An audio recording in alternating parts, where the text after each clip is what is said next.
So our next speaker is Ken Habeeb, and he is the Secretary and Director of the California Map Society. And today he's going to be sharing with us 18th century Africa maps. Hi all.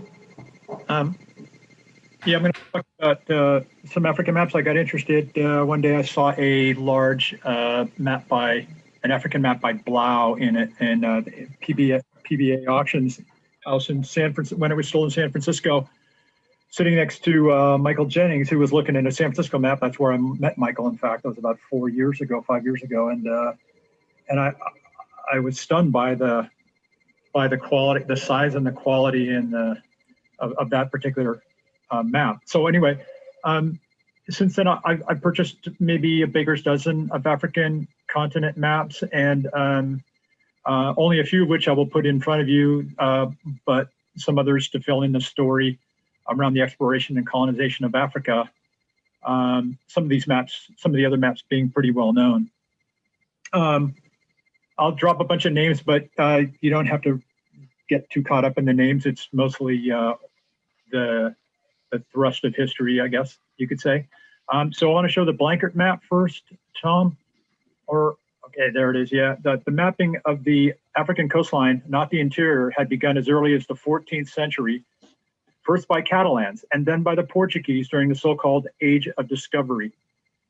Their forays are delineated in portolan charts, because the Portuguese had heard of vast wealth and trade opportunities in Asia, they looked to explore and find out how to get to that, and they initially tried to reach Asia via North African land routes. There they were stymied by Islamic commercial and military strongholds. This later Nicholas Blankert map that you're looking at of 1652 in my collection oddly shows what was known about the continent before any ocean exploration, which was only North Africa, although that wasn't Blankert's particular intent, but you can see that there's almost nothing below North Africa in terms of cities or kingdoms or anything. With the development of a maneuverable ship, though, called the Caravel, Portuguese mariners attempted reconnaissance of the North African coastline. You can see them in this bird's eye view map of the island of Ischia by William Blau. That's the next map. You can see those, them coming down the coast line of Italy there. By the mid-1400s, the Portuguese reached and dominated an area called Mauritania on the northwest African coast. That's the Blau West Africa map. Mike? Hold on. This one? Yeah, well, that will do. Yes, that's it probably. And you can see on the northwest side there, let's see. Was it this one? No, it's actually the last one. Okay. And at the upper, the far left, there's an area right there. Yeah, right where you're right there. That's Mauritania. Anyway, the Portuguese reached and dominated Mauritania, and whether they were offered human chattel in trade by their West African counterparts or they initiated it, Mauritania provided the start of the Atlantic slave trade. The interesting thing is that slaves have been out, in the world for centuries, long before this map was created. Did you want me to go to the slave trade map? Sure, yeah, we could do that. But it was never a matter of race early on. So before the 14th century, before the Portuguese started their business, as it were, it was not a fact. Race was not much of a factor. It was more about subjugation. The Portuguese sort of made it into a race issue when they reached Africa and Mauritania in particular. And they, by the way, ran with it. They were very systematic once they realized the value in that trade.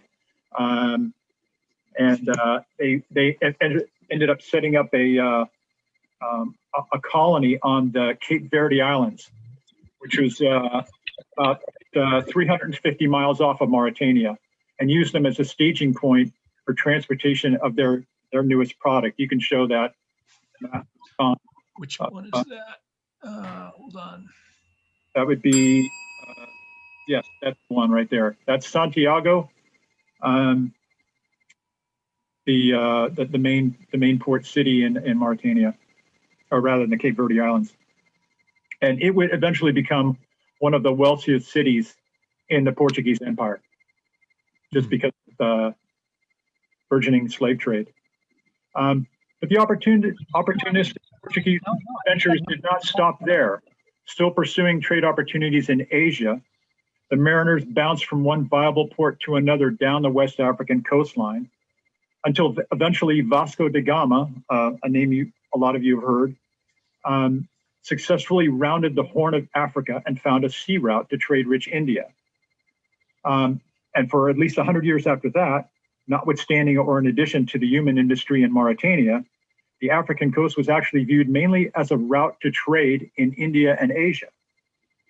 Inland Africa was nearly untouched, the exception being some penetration of the Congo by Portuguese priests and soldiers, but it was a huge mystery. During this period when today's Italy was comprised of kingdoms, duchies, and city-states, the Venetians were the first to try and get the mapping of the continent right using what scant information they could get their hands on via Portuguese texts. The Venetians began with woodcut maps, often with bird's eye views and symbols of topographic features. That would be the, let's see. I haven't gotten to that map yet. Anyway, you can remember the bird's eye view in the Ischia map. I guess we didn't show the Ischia map. Oh, yes, we did. The bird's eye view in the Ischia map by William Blau showed that earlier. That was a style that the Venetians began. Now, I am amazed by the effort of one underappreciated Venetian. He was an early 16th century cartographer by the name of Giacomo Castaldi. Not a lot of people have heard of him. He produced a map of Africa that is amazingly close to the continent's actual shape. So you can look at that. And now if we can show the satellite view, Tom, you can see how close he came in the 16th century. Quite amazing. Wow. Maybe it helped that Castaldi was an engineer and an astronomer. He had a scientific outlook about him, I reckon. And I want to, I actually would like to put that up against a map by another well-known German cartographer by the name of Sebastian Munster. You can show this, you can see the difference between Castaldi's map and Munster's.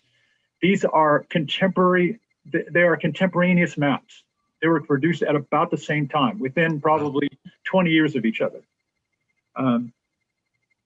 Here's another map by Fratelli. This is a 1790 map by Castaldi's countryman, Bordigo Fratelli. I assume this was a Dutch knockoff when I bought it.